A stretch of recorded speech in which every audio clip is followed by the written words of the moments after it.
हम आपके लिए लेके आ चुके हैं अभ्यास 10.3 क्लास 8 का पहला सवाल है।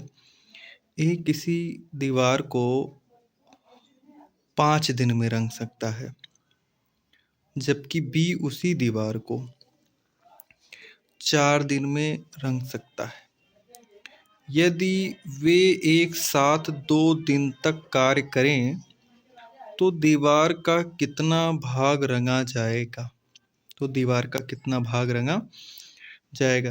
प्यारे बच्चों, पहले जान दो कि हम उसमें ए की कार्य की क्षमता यानी कार्य करने की दर और बी की कार्य करने की दर निकालेंगे। जैसे कि यहाँ निकला, यानी ए की दैनिक यानी एक दिन में कितना काम करेगा। मान लेते हैं कोई काम एक था तो 1/5 भाग जो है ए करेगा दीवार का एक हिस्सा, यानी ए की दैनिक कार्य दर जो है वो 1/5 होगा दीवार का एक हिस्सा। ठीक है। उसके बाद इसी प्रकार से बी का निकाल लेते हैं। बी की दैनिक कार्य दर तो 1/4, जैसा कि वहाँ बताया गया कि बी 4 दिन में उस काम को समाप्त कर सकता है, तो बी का जो है वो 1/4 दीवार का एक हिस्सा वो करेगा। फिर हमें बताया गया कि दोनों, उसके बाद कहा गया दोनों लोग 2 दिन तक काम करके कितना करेंगे। तो आपको देखना, दोनों की संयुक्त कार्य दर हम निकालेंगे, यानी दोनों के कार्य करने के दर को जोड़ देंगे।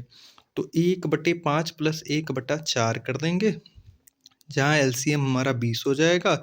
5 से 20 में भाग लगाएंगे, भागफल जो आएगा उससे हम 1 में कर देंगे गुणा। इस तरीके से हमारा 4 + 5 आ जाएगा, और 5 4 9, यानी 9/20 हमारा जो है दोनों जब मिलकर काम करेंगे तो आ जाएगा। तो दिन प्रति दीवार का एक भाग, या इसे इस प्रकार से लिख सकते हो कि प्रतिदिन दीवार का एक भाग, यानी वो लोग अगर रोज एक ही करते तो प्रतिदिन दीवार का इतना भाग वो लोग क्या करेंगे, रंगेंगे दोनों मिलकर। अब देख लेते 2 दिनों में किया गया कार्य। भाई दोनों मिलके 9/20 कार्य करेंगे, दीवार को रंगेंगे। तो दोनों 2 दिन में किया गया कार्य, अब 2 दिन में किया गया कार्य यानी 2 से गुणा कर देंगे। भाई अभी 1 दिन का वो निकला है, यहाँ 1 दिन का निकला। अब यही काम वो 2 दिन करेंगे, तो 2 दिन में कितना करेंगे देख लेंगे। तो 2 × 9/20, तो 2 का गुणा हम जब 9 में करेंगे तो इसका जो है 2 है, तो 2 का जो हर है वो 1 ही माना जाएगा, तो इसलिए 2 की गुणा केवल 9 में कर देंगे। तो 2 × 9 = 18, यानी 18/20। फिर हम इसे 2 से विभाजित कर देते हैं। 2 × 9 = 18 और 2 × 20, यानी 9/10 दीवार का एक हिस्सा। फिर बच्चों हमारा जो आंसर आएगा 9/10 आएगा, यानी दीवार का एक हिस्सा, यानी 9/10। अगर 2 दिन काम करेंगे तो 9/10 भाग, यानी दीवार का एक हिस्सा ये लोग इतना क्या कर लेंगे, कवर कर लेंगे।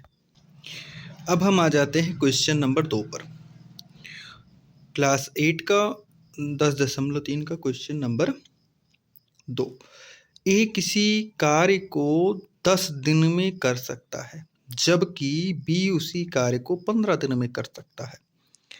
ए 4 दिन तक काम करके छोड़ देता है, बी अकेला कितने दिनों में शेष कार्य को पूरा करेगा। प्यारे बच्चों, यहाँ ध्यान देना कहा गया है कि ए जो है वो 4 दिन तक ही काम करता है, उसके बाद काम को छोड़ देता है। उसके बाद बी आके उसी काम को करता है, और कितने दिन तक करेगा यही हमें निकालना है कि बी उस कार्य को कितने दिन में करेगा। चलिए सॉल्यूशन पे आते हैं। अब हम दोनों के दैनिक कार्य दर निकाल लेंगे, यानी ए कितने दिन में कार्य करेगा, बी की दैनिक कार्य दर का है, और ए की कार्य दर कितनी है ये निकालना है। यानी ए की दैनिक कार्य दर जो है वो कितना है, 1/10, यानी ए 10 दिन में काम कर सकता है उसको कार्य का एक हिस्सा, और बी की दैनिक कार्य दर क्या है, 1/15 कार्य का हिस्सा। ए द्वारा 4 दिनों में किया गया कार्य, यानी एक 4 दिन में कितना काम करा। भाई 1 दिन में ये इतना करेगा, 1/10 भाग।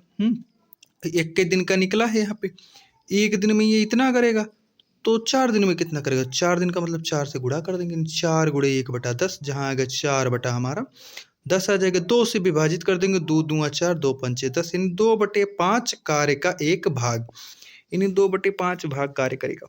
अब हम शेष कार्य की गणना कर लेते हैं। शेष कार्य ये तो 4 दिन में इसने कर दिया 2/5 भाग, लेकिन अब शेष कार्य निकाल लेते हैं। तो कोई जो कार्य था उसे हमने 1 माना था, यानी 1/10, 1/15 तो 1 ही था। तो शेष कार्य यानी 1 में से हम 2/5 भाग को, काम को जो हो चुका उसे हम निकाल देंगे। यानी अब 5 का और यहाँ बट्टा 1 का हम निकालेंगे, यानी 1 का बट्टा किसी का भी बट्टा 1 मान सकते हैं, हर एक मान सकते हैं, कोई दिक्कत नहीं। 5 1 कम 5, एलसीएम आएगा 5 और 5 से 1 में गुणा करेंगे तो हो जाएगा 5 और 5 में से 2 घटाएंगे आएगा 3, यानी 3/5 भाग जो है कार्य अभी शेष है। 3/5 कार्य का एक भाग अभी क्या है, शेष है। तो शेष कार्यों को पूरा करने में बी द्वारा लिया गया समय, बी ही तो उस कार्य को करेगा, तो शेष कार्यों में बी द्वारा लिया गया समय। तो शेष कार्य यानी जितना शेष कार्य है और बी के कार्य करने की क्षमता से हम उसमें क्या कर देंगे, भाग कर देंगे। 3/5 और 1/15 इसी तरह भी लिख सकते हैं, या 3/5 भागे 1/15 इस तरह भी लिख सकते हैं। तो इस तरह लिखेंगे तो हम 1/15 को पलट देंगे, जिससे हमारे भाग से किस में कन्वर्ट हो जाएगा, गुणा में कन्वर्ट हो जाएगा। 1/15 को कर देते हैं कन्वर्ट, तो 15/1 हो गया। 5 डायरेक्ट हम गुणा कर देते हैं, 3 से 15 में गुणा करेंगे, 15 तियाँ 45 हो गया, 5 एकम 5 हो गया। फिर हम 5 का भाग लगा देते हैं, 5 एकम 5, 5 9 45, यानी कितना है भैया, 9 दिन। यानी जो बी है वो शेष कार्य कितने दिनों में करेगा, 9 दिन में करेगा। तो हमारा बी द्वारा लिया गया समय कितना है बेटा, 9 दिन है। अगर वीडियो पसंद आई हो तो चैनल को सब्सक्राइब करो, बेल आइकन को क्लिक करो और शेयर करो। धन्यवाद। आदर्श लक्ष्य कोचिंग सेंटर में आपका स्वागत है।